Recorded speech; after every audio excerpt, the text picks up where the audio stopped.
start.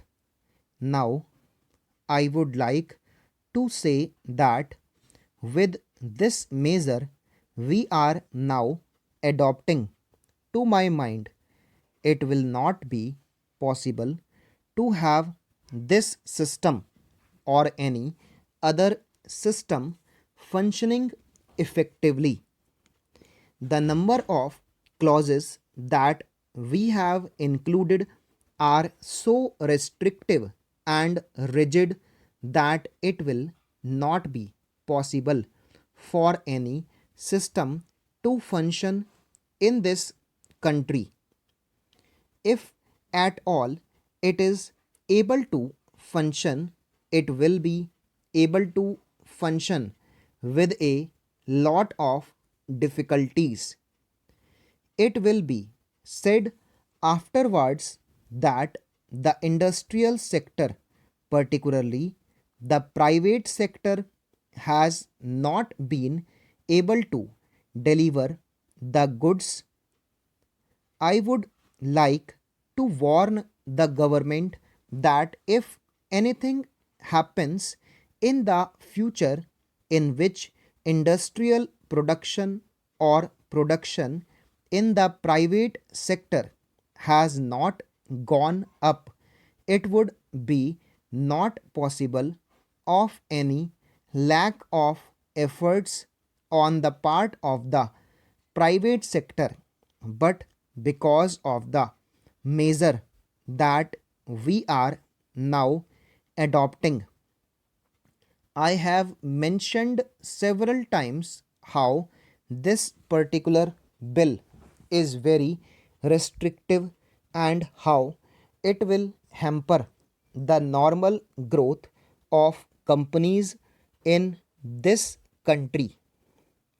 It is a pity that when we are on the threshold of the 10th 5-year plan, such a measure should be passed in this House. I would now like to make a few observations about the speeches of some of the honorable members here. Shri Ashoka Mehta justifies the restrictions on managing agents by saying that managing agents are no longer the main source of finance. He also argues that profits have been high and will continue to remain high, and therefore he would like to see the managing agents being paid on a sliding scale.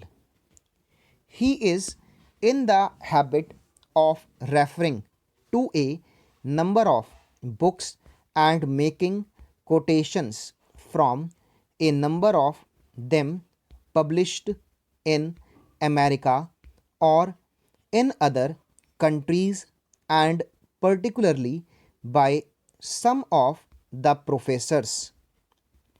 I would also like to mention to him that even when companies are floated, it requires a certain amount of confidence amongst the investing public, and it is because a particular firm is managing a particular company that this confidence is created in the investing public.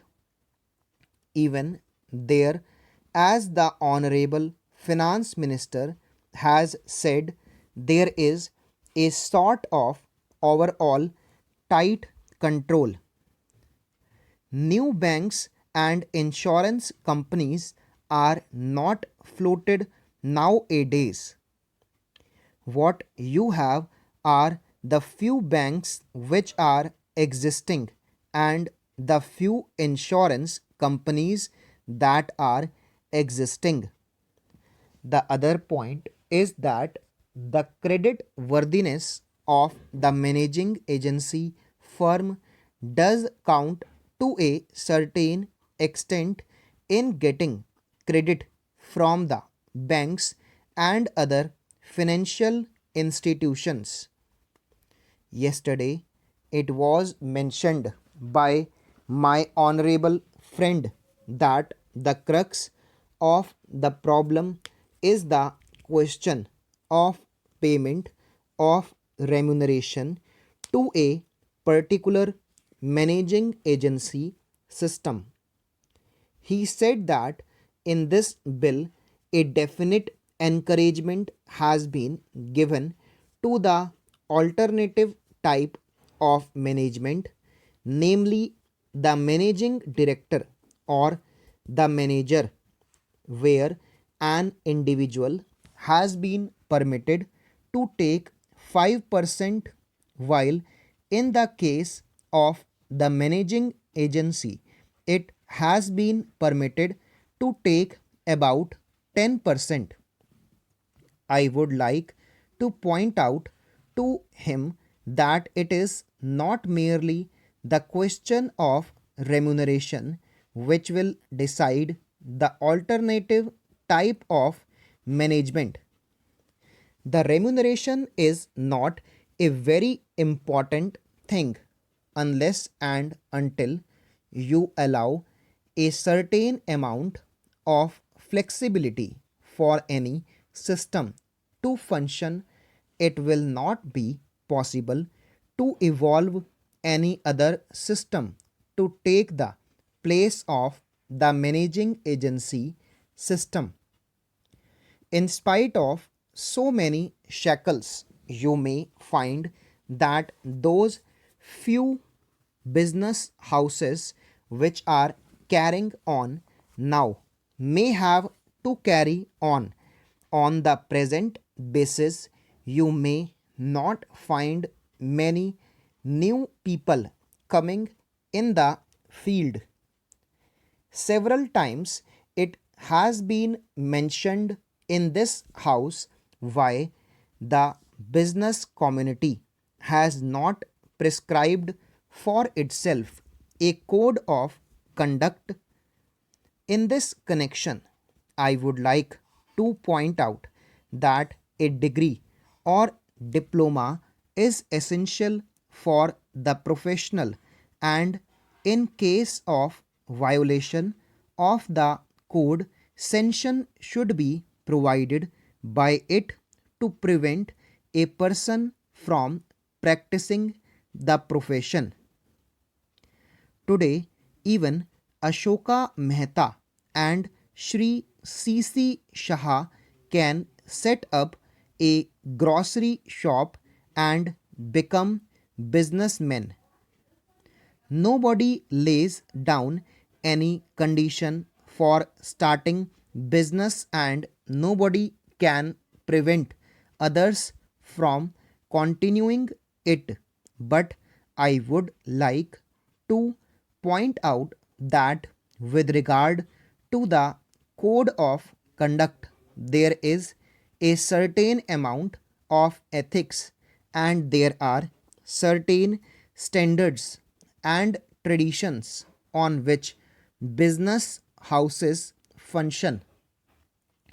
If a particular firm has not got proper ways of managing its business, you will find that that business house will find it difficult to function, and it would be difficult for it to command the confidence of the business community. It would not be possible for it to function as effectively as a firm which has proper ways of managing its business, that is sufficient as a code of conduct. It is not possible to prescribe a certain code of conduct in the manner it has been done for the profession in general. Stop.